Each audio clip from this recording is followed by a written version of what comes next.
Ако на 21 април фокусот е на председателските избори, сепак во 3 општини во Македонија се гласа и за градоначалник. Екипата на 1 ТВ е во Дебар, каде што се тркаат двајца луѓе. Ке разговараме со нив за нивните визии за овој град, што она што треба да се промени. Со господинот Арбен Аголи се договоривме дека ќе разговараме некаде каде што се гледаат природните убавини на Дебар. Со господинот Хекурен Дука, кој што е ВД градоначалник, снимаме во општината.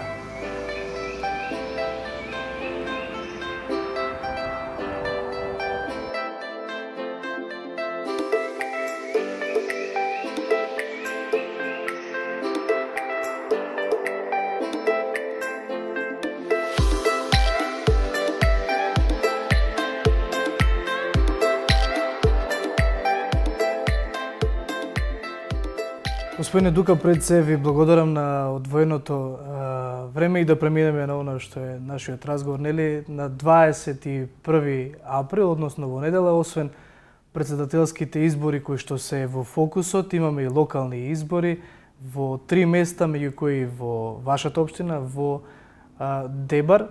Вие сте во моментов ВД градоначалник, но и еден од двајцата кандидати за градоначалник постоен на општина Дебар, а изборите се поради ненадејната смрт на претходниот градоначалник Ружди Љата. Меѓутоа да се фокусираме на она што е во она што е иднината на Дебар. Ако направите еден план за Дебар, вашата визија, што е она што треба да се случува во Дебар? Мојата визија е основана во мојата изборна програма. Значи, сите потреби на нашите граѓани, јас ги имам систематизирано на мојата изборна програма. Него во кратки црти јас би објаснил како би го замислил Дебар, како треба да биде. Резултатот е дека Дебар треба да биде, да личи како европски град. Што значи? Дебар да има чист воздух, да има чиста природа, да има чиста вода за пиење, да има добар сообраќај во градот, значи стварање на паркинзи, да нема куќиња скитници, да има чисти улици, да има млади кои се ангажираат за решување на проблемите на Дебар, значи младите ќе ги ангажираме, да нема веќе миграција и да Дебар функционира како што ние сакаме сите граѓани да го гледаме. Со оглед на тоа што Дебар е место кое што, како и поголемиот дел во Македонија, претежно младите заминуваат таа белата чума која што има зафатено држава со години наназад. Иако се земе предвид дека во Македонија индустриите се генерално центрирани околу главниот град или некој од поголемите градови, Дебар може да се каже дека на некој начин е изолиран со оглед на тоа што каде се наоѓа, нели, локацијски во државата.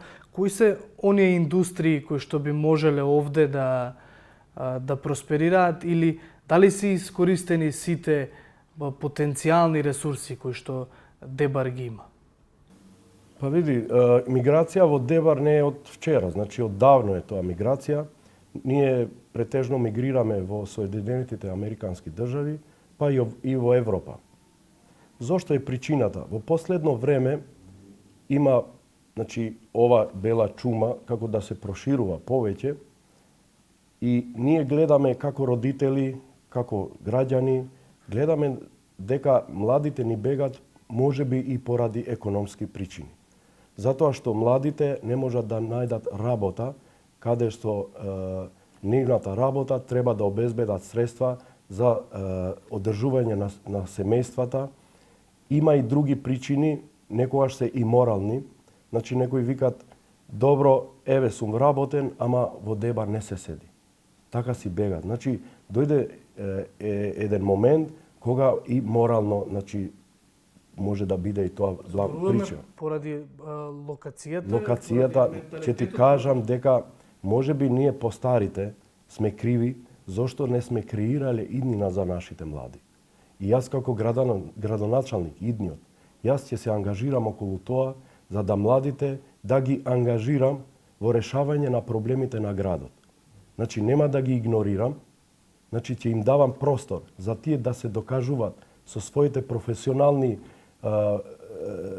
активности, со својата честност, со своја транспарентност и ќе ги имам десна рака, значи во мојата работна екипа.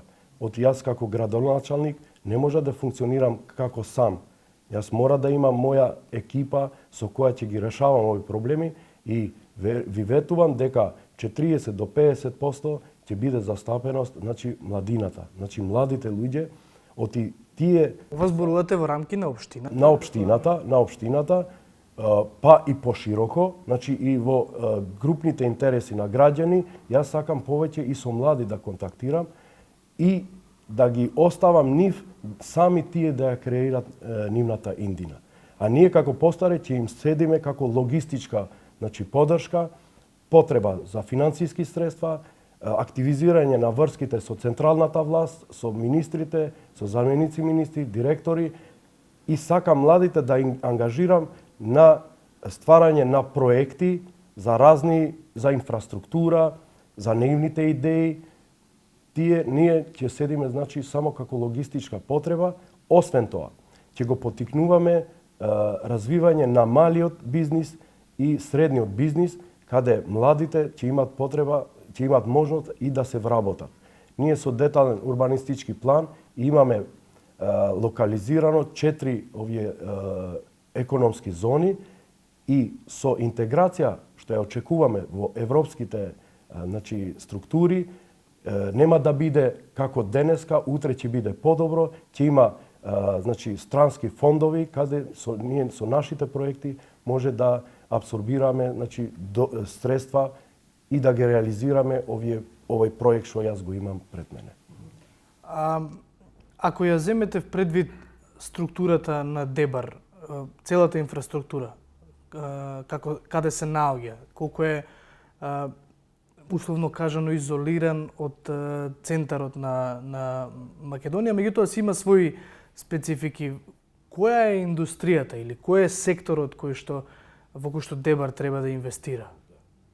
Дали тоа би бил туризмот покрај езерото, дали тоа би биле планините кои што се во Дебар има природни ресурси и економскиот развој на Дебар треба да се основува значи на тие ресурси што ги имаме. Веќе имаме ние овие термалните води, каде се градени значи хотели, туристички хотели. Компанијата што делува таму многу е рентабилна и многу ни помага за разрешување на невработеноста во градот. Значи младите, таму е конкурсот стално е отворен. Стално се примат кој сака да работи, значи може за овие бањското лекување ЦАПА има фирмата што работи, туристичка фирма е таа. Освен тоа, го имаме езерскиот туризам. Таму имаме две локации каде што се лоцирани индустријски зони. Предвидени со детален урбанистички план да се градат хотели, значи туристички хотели, а измеѓу нив е плажата, значи каде луѓето може да се рекреираат. Во горниот дел е предвиден, ние викаме едно место, значи каде е предвидено со урбанистички план, исто така за кампинг, значи простор за кампинг, каде бунгалови може да се става шатори. Исто така го имаме и планинскиот туризам. Таму имаме патеки каде може туристите да одат, да шетат, да разгледуваат убавата природа. Исто така јас намеравам со планинарите, имаме ние друштво веќе со планинари, каде може да се градат мини ресторанти, каде ќе се нуди традиционални јадења, каде може и да се спие, значи мали хотели, тоа се викаат агротуризам и тоа е многу добро во перспектива и тоа со соработка со младите, со тие планинарите, па и другите групи на интереси, јас тоа ќе го развивам во овој мандат што ми остана. Значи, освен тоа, Дебар се рачуна и како слепо црево, затоа што инфраструктурно не е добро поврзано со центрите. Него, нашата надеж е многу голема кога ќе се гради патот на Арбор. Патот на Арбор веќе интензивно се работи од другата страна во Република Албанија и мислиме до 2021 ќе биде готов тој пат, него нашата влада веќе преземала став и веќе во фаза на проектирање за продолжување на тој пат. Значи, Дебар да се поврзи со патот, со извор излегува на Кичевскиот пат и тоа ќе се поврзува со автобанот што оди за Гостивар. Значи, веќе Дебар ќе биде многу добар град и економски развој поради туризам, движење на идеи, движење на бизниси, така да Дебар веќе нема да биде слепо црево и надежта на сите дебарчани, значи е во тој проект.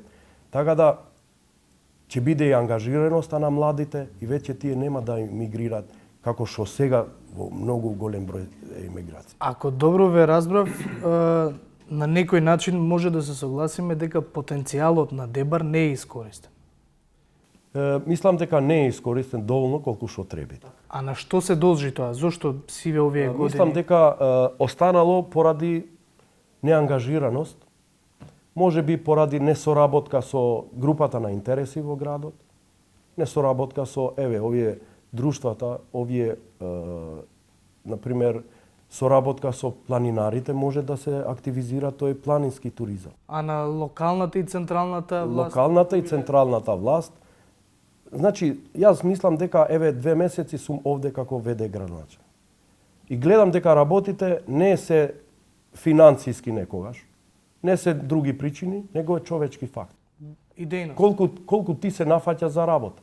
Ако сакаш да го решиш некој проблем и ќе го решиш, ќе најдеш начин. Може би ќе треба време, него ти треба да почнеш да го решиш. Тоа е многу важно. Дали имаш волја да го решиш. Ако почнеш темелот, ти ако го ставиш темелот убав, цврст, со добра намера, така мислам дека тоа ќе оди добро.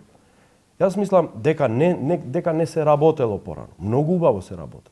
И Дебар имат привлечени капитални инвестиции.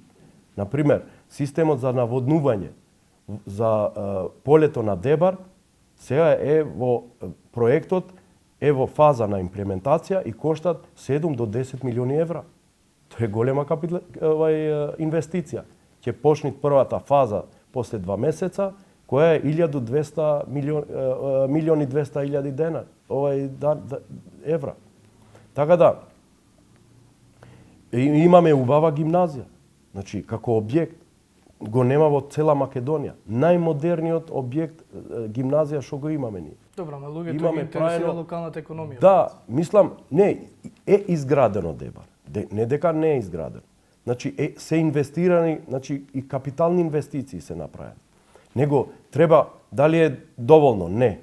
Уште треба поинтензивно да се работи со цел Дебар да биде чист град, како ви реков преска, да има вода за пиење. Вода за пиење Дебар има капацитет, има количински, доволно за 2 Дебра, не е за 1 Дебар, него треба одржување. Јас за тоа ќе се нафатам, значи Дебар да биде, да функционира, Дебар не бара многу големи работи. Овие се работи што ќе ги почнам и мислам дека во тек на мандатот ќе ги решим. А господине Дука, вие сте специјалист, уролог, доктор. Кој би бил предизвикот на еден доктор да застане на градоначалничкото место во една општина? Зошто му е тоа потребно на еден доктор? Така. И би ве прашал што е оно што ви издвојува вам од вашиот противкандидат? Потребно е затоа што јас во локалните избори во 2017 бев како советник на бившиот градоначалник Ружди Лјата, со лично познато, тој ме ценеше мене, после се ангажирав и во партиските структури, така добив како советник во општина Дебар. После тоа требаше некој да го замени. Кога не бил тој присутен, треба некој да го замени. Тој ме изабра мене како заменик. Имал доверба човек. Сега да остане некој заменик, треба да имаш многу доверба. После тоа, смртта на бившиот градоначалник, ми остана мене законски како заменик уште и ме избра советот, после ме изабра со голем број на гласови да бидам како ВД градоначалник.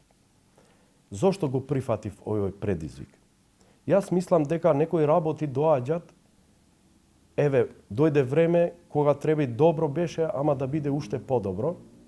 И да го одбив јас ова значи, изазов што се вика, или ова должност, ова функција, ова тежина, мислев дека ќе бев одговорен пред другите. Па и према Господ ќе бев одговорен. Зошто? Ти се даде шанса екуран, ти си чесен, ти си транспарентен, ти си добар, а го одби. Тогаш земаш одговорност. Оти, не дека не треба работите да се земат одвоено.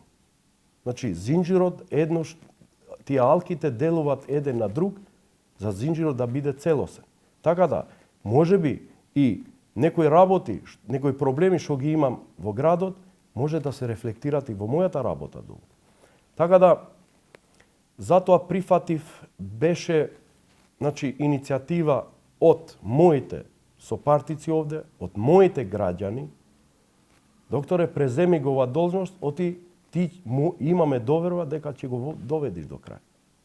Имав доверба во себе, имав доверба од моето семејство, поддршка од граѓаните, од партиите, мислам од партијата, структурата од партијата, и еве решив само ова работа да продолжам само со добра намера.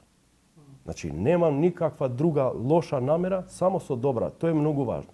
Јас реков, ќе одам, ќе бидам транспарентен, реков, буџетот на општина ќе го истакнеме на еден голем монитор, да се види денарот на секој граѓанин, како се употребува, која компанија повеќе соработува, све да биде транспарентно. Еднуш за секогаш да се намалат, да се минимизират или да се елиминират сите други незаконски злоупотреби. Дали има злоупотреба? Мислам, не знам дали има. Јас сакам сега да одговарам само за мојата работа и мислам, имам исто мисленици за Дебар, што ти реков, нема многу големи работи да се чинат. Имаме вода, депонијата ќе ја ставиме под контрола, ќе ги чистиме улиците, ќе ги репарираме патиштата, ќе градиме нови патишта. Имам поддршка од централната власт затоа што ДУИ е уште партиципиент на влада. Имам поддршка од Општинскиот совет и тука имаме мнозинството е од ДУИ во соработка со СДС и ПЕј. Така да го преземав ова одговорност, ама имам и основа зошто. Така, би рекле дека Да, коцките имам се основа поклопени за да ги остварите своите идеи. Добро, за крај, бидејќи сте двајца кандидати во оваа трка, би прашал што е оно што вас ве издвојува од господинот Аголи и не предицирам за никаков резултат, меѓутоа дали сте подготвени да му честитате на вашиот против кандидат доколку тој ја освои, нели, трката? Ние сме двајца доктори. Тоа е многу добро што сме ние двајца доктори, ни се даде прилика да се докажеме дека сме хумани луѓе. И веќе изборната кампања, Дебар никогаш нема видено ваква изборна кампања. Без проблеми, без кавги, мирно, прашате ги граѓаните, ваква, сега се надеваме до крај, уште 3-4 дена, уште колку останало, мислам дека до крај ќе оди вака. Ние имаме задача, значи, веќе ние имаме задача да бидеме градоначалници. Значи, сме земале обврска да бидеме градоначалници, да ги истакнеме нашите изборни програми и граѓаните да се остават на мир да гласат за кого ќе гласат, да бидат мирни, да мислат и кој ќе го добива, тој да го заслужува.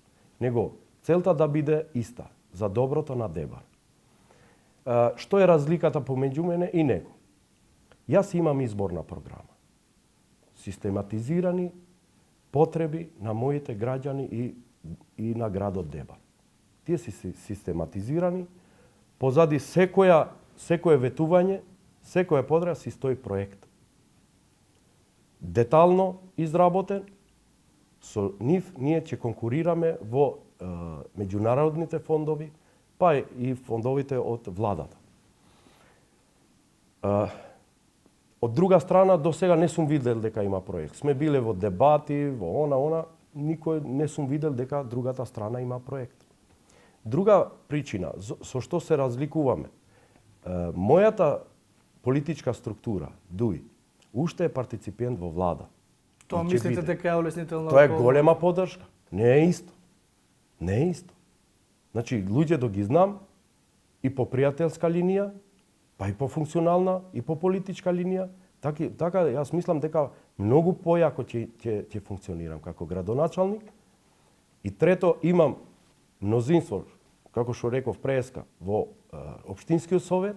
Секој предлог на председателот мора да помине во одобрување на советот. Значи јас имам на пример буџетот кога ќе го креирам, мора да го носам на совет. И таму сум сигурен дека ќе го изгласат, затоа политиките ги креира сама партија. И сега не може тој друг од друга партија да поддржува друга програма, затоа што креирање на политика за општините, како ќе се развива една општина, е од моја партија. И нормално тоа ќе поддржува програма на моја партија, на мој како нивен представник. Друга поддршка имам убаво, значи поддршка и од миграцијата од Америка, значи во Стајнајлон претежно се дебарчаните, да, 12.000 се мисли дека се таму и тие се подготвени за секој проект тие да волонтират, да донират за доброто на Дебар, имајќи предвид со кого имат работа. Значи, тука е Куран Дука, ме знаат како сум јас.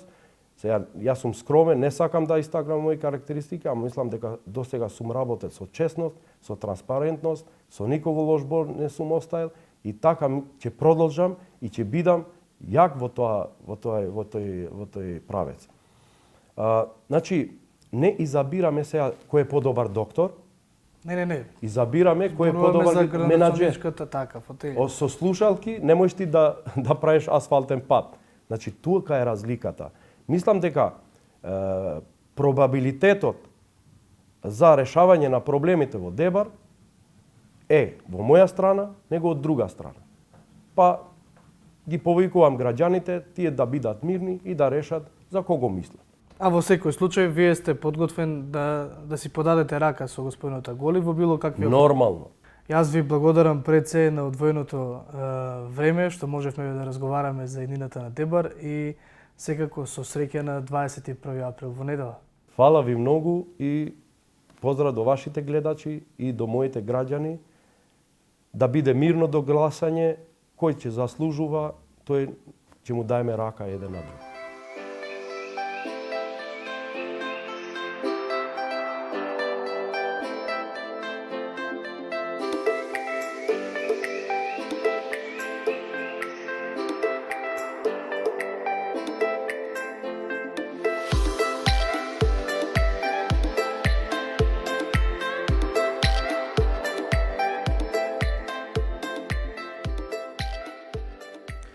Добро, господине Аголи, пред се да ви наговестам дека малте не прашањата кои што ќе ги поставам денес ќе бидат исти како и на вашиот против кандидат ВД градоначалникот Дука. А она е почетното со кое што би сакал да започнеме кога ќе се спомне Дебар, градот Дебар. Каква е вашата визија за Дебар? Јас први ви благодарам што одвоите време да видите по Дебар. Мислам дека имавте малку време да прошетате низ градот и да видите како е моментално градот. Јас посакувам во мојот мандат, ако бидам избран за градоначалник, Дебар да биде малце поинаков.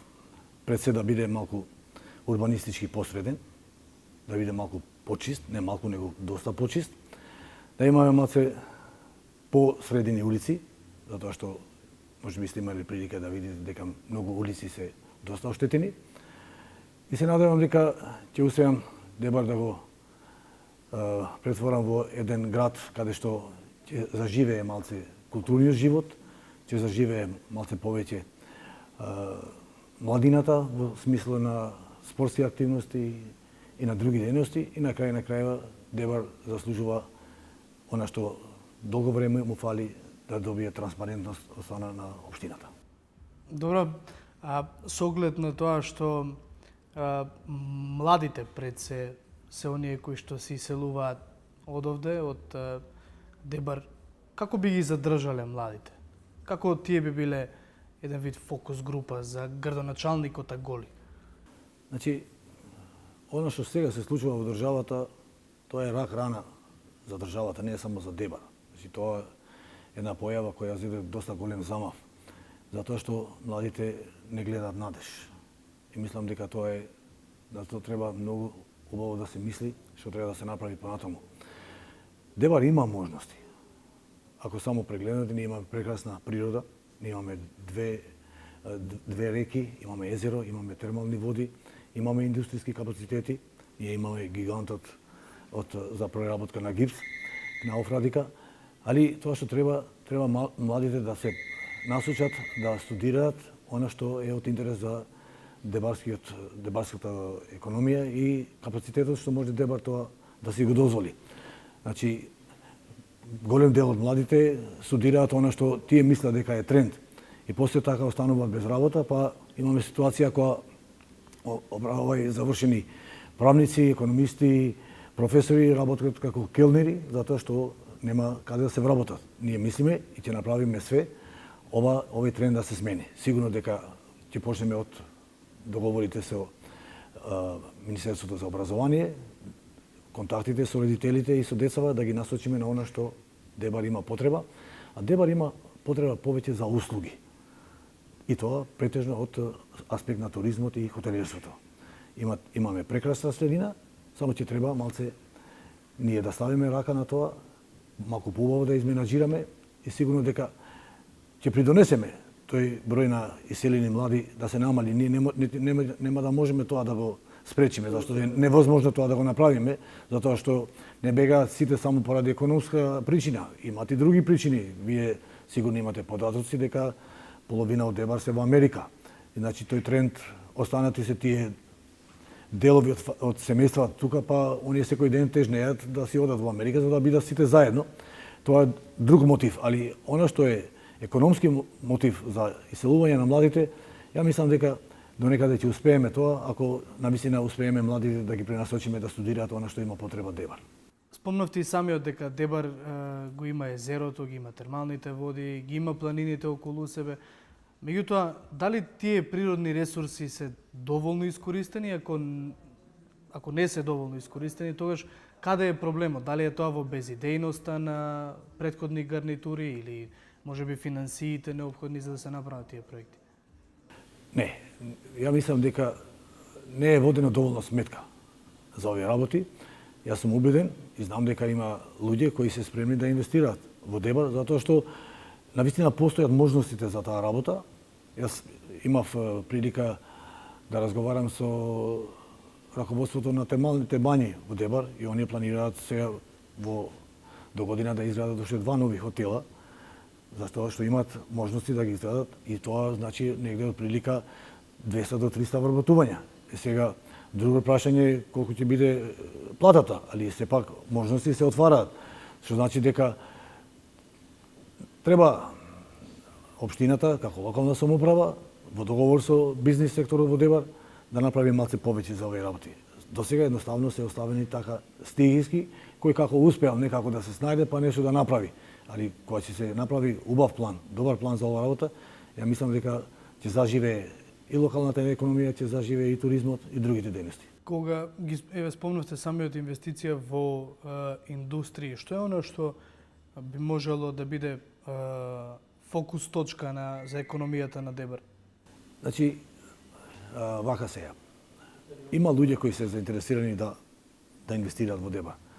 Јас случајно имав прилика да се сретнам со дебарчанец кој има готов проект за фабрика за медицински билки. Нашата планина е полна со медицински билки. И знаете што?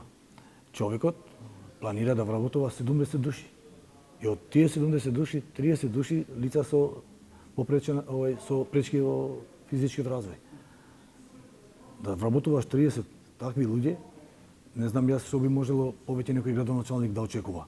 Значи тој човек е спремен да отвори фабрика и со така спремен е и друг еден бизнисмен од Дебар кој ќе отвори капацитет за преработка на кожа и кожни деривати. И тој ќе вработи негде 50 души. Значи од веќе во стартот ние имаме можност така за неполна година дена да ги имаме двете овие индустријски капацитети, али оние едноставно бараат подршка од локалната власт локација, намалување на комунални такси и тие работи. И сигурно дека ако ние тоа не го направиме и ако сме строги на она што значи личен джеп, тогаш сигурно и нема да успееме. Јас мислам дека дефинитивно ќе се стави крај на овие работи. Сите тие што ќе дојдат да инвестираат во Дебар, ќе ги добијат сите можни поволни попусти од аспект на такси, давачки и тие други работи. Друга, колку развојот на општината, на самиот град, зависи од тоа што Дебар е на некој начин изолиран од центарот на Македонија. Не е доволно поврзан со големите градови. Не е тоа дека Дебар е изолиран. Да видим. Е условно кажано изолиран. Затоа велам, не е тоа дека Дебар е изолиран. Знаете зашто би велам? Затоа што голем дел од луѓето кои се од Дебар иселени живеат во Скопје, тие се сите сега функционери во државата. И јас само ќе им направам еден апел да мислат малце повеќе за нивниот роден крај, за нивниот роден Дебар. Па еве вие можноста. Ние имаме проблем со патот. Вие дојдовте од преку Скопје, поминавте преку Марово, видовте во каква состојба е тој пат. Ако државата стави рака тоа да биде онака како што треба, како што е направен патот за Струга, можностите еве ви тука. И се не заборавите, значи проектот, големиот проект што доаѓа од Република Албанија, патот на Арбор, кој ќе се поврзува со нашата општина, па останува веќе имам сознание дека и македонската влада зела обврска да го изгради другиот дел кој оди преку извор и се спојува со магистралата за Кичево. Ете ви можност и за Дебар да може да заживее малце економски. Морам да ја прашам и вам, бидејќи и вие сте доктор. Кој е предизвикот на еден доктор, на еден педијатар да се кандидира за градоначалник и евентуално да седне на таа градоначалничка фотелја? Јас кога отворив мојата ординација, јас почнав од нула. Немав ни еден пациент. Денеска мојата ординација е најпрестижната ординација во Дебар. Јас сум актуелно матичен лекар на околу 4000 деца. И тоа, знаете, е постигнато со голем напор, со голем труд, а пред се со голема доверба на тие луѓе кон мене. Значи, оние кога можеа мене да ми го доверат здравјето на нивните најмили, тогаш да има доверба во мене и јас за тоа цело време сум стојал на располагање. Мислам дека е сега време на тие генерации кои јас ги израстав буквално, да им ја дадам можноста и како челник на градот да создавам можности за тие млади деца кои ги пораснав, па да можат тие и понатаму да бидат мои пријатели, а јас со нив, зашто ние така се осеќаме меѓу себе. Педијатарот и детето се пријатели. И за крај би ви го поставил истото прашање што му го поставив и на вашиот против кандидат Дука.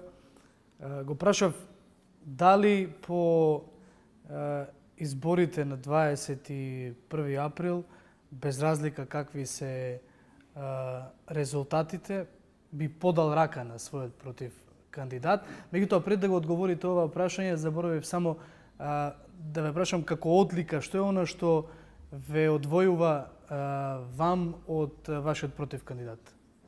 Многу едноставно. Околу мене се луѓе кои никогаш не биле дел од власта. Значи, апсолутно, ниеден од нив, ама нема ниедна допирна точка со корупцијата. Почнувајќи од кај мене, па до последниот што е дел од мојот тим. За разлика од мојот колега, кој во ДУИ дојде пред година и пол, беше во друга политичка гарнитура и она што околу него, тие се 17 години на власт во Дебар, вие тоа може да претпоставите што значи. Сега да ви одговорам на прашањето последно што ми го поставивте, беше околу... Дали би подале рака на вашиот против кандидат? Јас бев кандидат пред година и пол со покојниот Лјата и утре дента јас отидов во неговиот кабинет, му честитав, заедно си испивме кафе, си подадовме рака и останавме пријатели и пред да бидеме против кандидати во изборите. Тоа значи, вие доаѓате во Дебар и сигурно се слушале за она дебарска традиција, за она дебарска култура и ние настојуваме тоа, ние постарите што го имаме, да го пренесеме и кај помладите и вие никогаш во Дебар нема да можете да доаѓате во ситуација да не се подаде рака на секого. Такви сме дебарчаните, не сме. Инаку не можеме да се замислиме. Добро, јас ви благодарам на одвоеното време и со среќа на 21. Благодарам што дојдовте во Дебар и ве чекам после 21.